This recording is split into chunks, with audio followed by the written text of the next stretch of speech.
Big news today on the Terraria development front with new information for PC, consoles, mobile, and even the Nintendo Switch.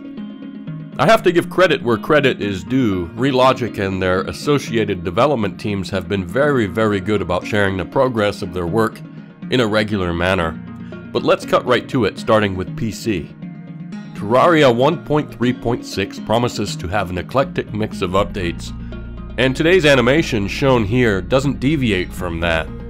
Look at this little guy go. He seems to have penetrating damage, or he at least affects multiple enemies at once. Available pre-hard mode apparently. Here's what Relogic has to say about it. Happy March, Terrarians. Spring is getting so close we can hardly wait. Of course, now that it's warmer outside, what better activity could there be than a spot of fishing? And nothing says fishing like a blood moon, right? If that sounds dangerous to you, we assure you that it totally is. However, for those brave enough to cast their lines in the face of danger, unique rewards await. Like our new friend, the vampire frog here. This pre-hard mode summon will hop and tongue lash your enemies with reckless abandon should you be fortunate enough to pull its summoning item from the watery depths. The team remains very hard at work with all that is going into this amazing update, and we are more confident than ever that you will find this to be well worth the wait. We will have a lot more to share in the weeks ahead. Stay tuned, everyone. Next, some news for PlayStation 4 and Xbox One owners. Here's what the devs had to say about those consoles. We are getting ever closer to having Terraria 1.3.1 in the hands of our Xbox One and PS4 Terrarians. We are currently working through some bugs that emerged during final testing of the update. Once we have those taken care of and can give everything another close look over, we should be good to push this out to everyone. While not an exhaustive changelog, we thought it might be a good time to remind everyone about some of the cool stuff that is coming your way when this drops. New features.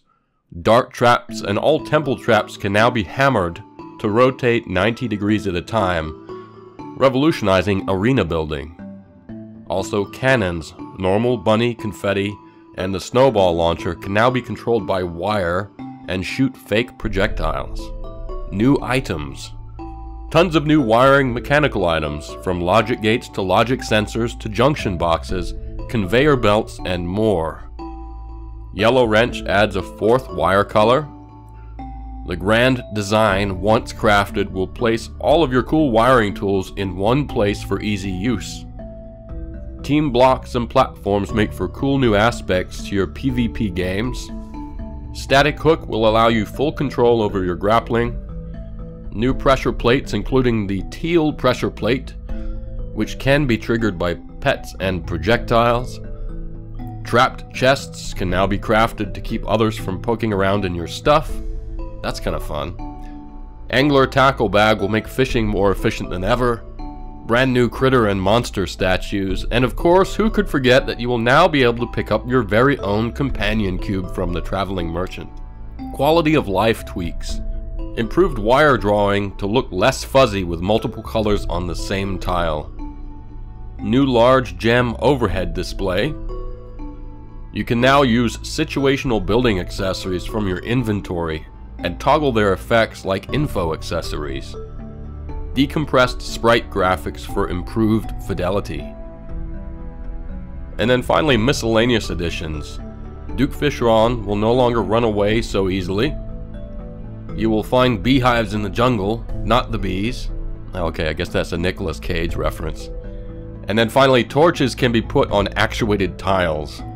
So that's that for PS4 and Xbox One. Moving ahead to the Nintendo Switch port development, we've been treated to a new video showing a battle between the player and the Eye of Cthulhu in a player-made arena.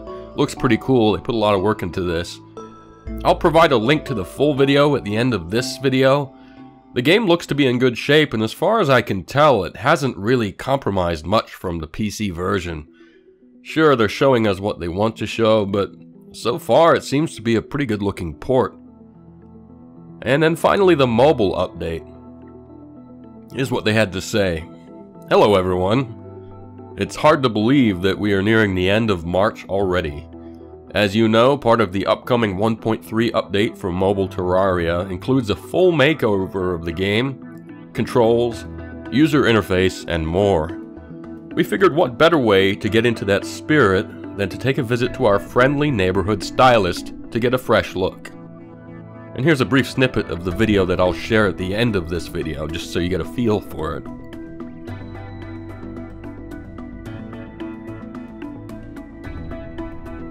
The dev team continues, quote, "We hope you all enjoy this quick sneak peek into the new user interface for the stylist, which we think is not only easier to use, tell you what you're getting, but also provides more control for the player for things like hair color, by using detailed sliders versus pick-a-color boxes. We also hope that everyone will make good use of the now fully functional dressers. No longer just decorative furniture, these versatile items allow you to change your clothes while also serving as chests for extra storage. In regards to what we're working on currently, most of the focus remains on fine-tuning the controls and user interface. This takes a lot of experimentation and iterations, but it's getting better and better. Optimizing performance and making sure that we have all of the features in this version that we and Relogic feel it deserves. What is really exciting about this new mobile update to us is that it is not just going to bring 1.3 content at long last to all of you, and I think everyone will agree. It is allowing us to go back and really upgrade everything. Make sure things that never worked, such as info accessories, signs, dressers, etc., work properly, and just really polish up the mobile Terraria experience. We hope you all share our excitement from what we have shown thus far, and we cannot wait to tease you with further info as we get ever closer to putting this amazing game in your hands. So that's it, that's the latest State of the Game update. Not bad, I wasn't expecting it quite so early this month, but I'm certainly not complaining. Thanks for watching, and please subscribe to this channel if you'd like to catch more Terraria updates in the weeks and months ahead. Thanks again, and see you all next time.